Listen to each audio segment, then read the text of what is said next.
প্রিয় ছাত্রছাত্রীরা, শ্যামস ক্লাসরুমে তোমাদের সকলকে স্বাগত। এই পর্বে আমি তোমাদের ক্লাস 7-এর সেকেন্ড ইউনিট টেস্টের বাংলার একটি প্রশ্নপত্র নিয়ে আলোচনা করছি।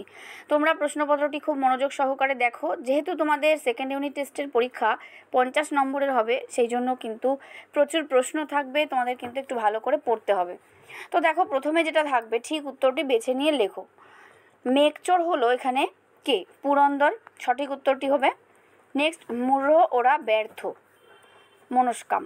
এখানে কবিতার লাইন দিয়ে রয়েছে, তোমাদের কিন্তু কবিতার লাইনগুলো ভালো করে পড়তে হবে, কারণ শূন্যস্থান পূরণ থাকতে পারে। নেক্সট যেটা রয়েছে, দুন্দুভি কি? দুন্দুভি হলো এক ধরনের বাদ্যযন্ত্র। বর্ষায় বিদ্রোহ করে কি? জোড়া দিঘি। নেক্সট, ঠিক বানানটি বেছে নাও। এর মধ্যে সঠিক বানানটি হবে ঈষৎ দীর্ঘই মূর্ধন্যস্ব খণ্ডত্ব। নেক্সট, প্রদত্ত কোনটি শব্দদ্বৈতের উদাহরণ নয়? শব্দদ্বৈতের উদাহরণ নয়, আলাপ সালাপ এটা। নেক্সট যেটা রয়েছে, টুং টুং করে পিয়ানো বাজছে। এখানে নিম্নরেখাঙ্কিত শব্দটি কী ধরনের শব্দ? টুং টুং, এটা হলো ধর্নাত্মক শব্দ। নেক্সট যেটা রয়েছে, যোগরূঢ় হলো শব্দের সঠিক উদাহরণ। এখানে যোগরূঢ় শব্দের সঠিক উদাহরণ হলো পঙ্কজ হবে। নেক্সট যেটা রয়েছে, গায়ক শব্দটি কী ধরনের শব্দ? যৌগিক শব্দ।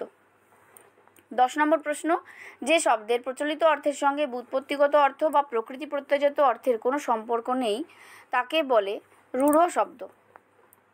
প্রদত্ত কোন বানানটি ভুল? নিচে যে শব্দগুলো আছে তার মধ্যে ভুল বানানটি হবে সূর্য, যেটা রয়েছে দন্তস্বয় দীর্ঘ অন্তর্জয় রেফ জফলা, এখানে জফলাটা হবে না। নেক্সট 12 নম্বরে যেটা রয়েছে, শব্দকে অর্থগতভাবে কয়টি ভাগে ভাগ করা যায়? 3টি ভাগে। নেক্সট যেটা রয়েছে, একটি বাক্যে উত্তর দাও। প্রথম প্রশ্ন, মেঘচোর বলতে কাকে বোঝানো হয়েছে? পুরন্দরকে। এরপরে যে প্রশ্নগুলো রয়েছে এই প্রশ্নের উত্তরগুলো তোমরা নিজেরা রেডি করবে।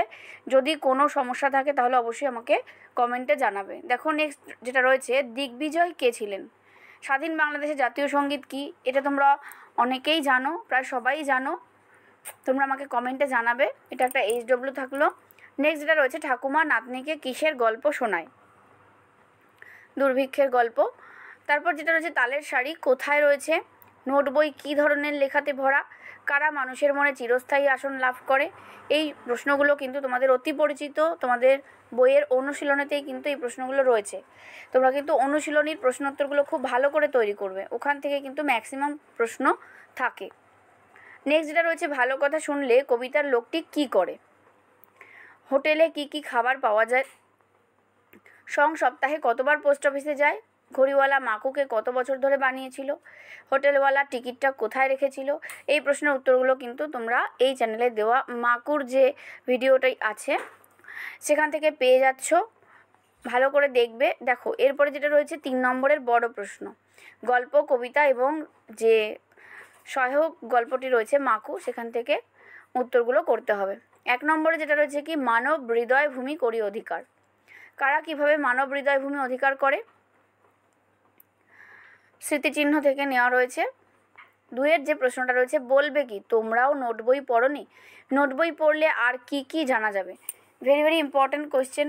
এরপরে যেটা রয়েছে, দেখো, মেঘচোর গল্পে কে কোথা থেকে কোথায় মেঘ এনে বৃষ্টিপাত ঘটিয়েছিলেন? এখানে কিন্তু এই প্রশ্নটি যদি তোমরা অ্যাটেন্ড করো 3-এ 3 নম্বর পাওয়ার সম্ভাবনা, কারণ কে 1 নম্বর, কোথা থেকে 1 নম্বর এবং কোথায় এটাতেও 1 নম্বর, অর্থাৎ টোটাল 3 নম্বর কিন্তু এখানে সলিড পাওয়া যাচ্ছে।